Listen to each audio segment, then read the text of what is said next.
This morning, Israel is a country united in grief.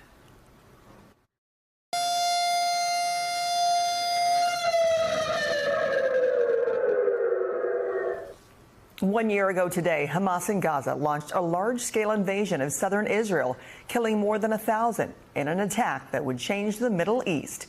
In the resulting war, Israel has killed more than 40,000 Palestinians in Gaza. As a second front opens up in Lebanon, a diplomatic solution seems far off. For the latest, let's turn to Claudio Lavanga. Good morning, Claudio. How is the anniversary being observed this morning?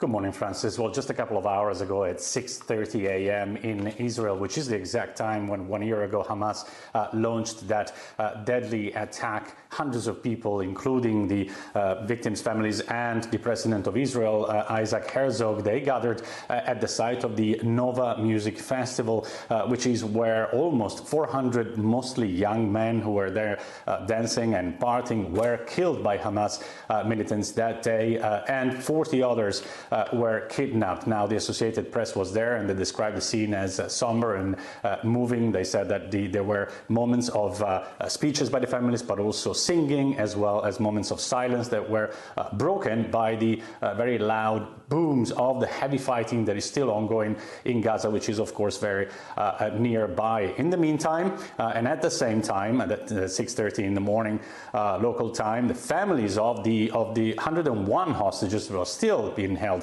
in Gaza, gathered near the residence of the Prime Minister Benjamin Netanyahu in Jerusalem and stood for those 2 minutes siren that you heard in your intro. That is a siren that is being played out only in very important moments of the Israeli calendar, including the Holocaust Remembrance and Memorial Day. Now, these are the same families that have been very critical of the Israeli Prime Minister. They've been demonstrating the whole year, demanding a ceasefire and demanding a hostage deal. And perhaps their claim is better summarized by what one of them, Yehuda Cohen, the father of one of the hostages, said in New York last week.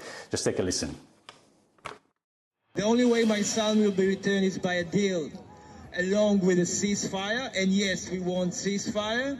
And the only one who is delaying it, the only obstacle, is Benjamin Netanyahu, our horrible prime minister.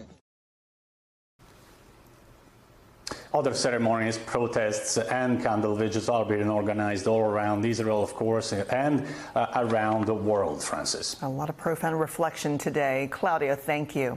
Thanks for watching. Stay updated about breaking news and top stories on the NBC News app or follow us on social media.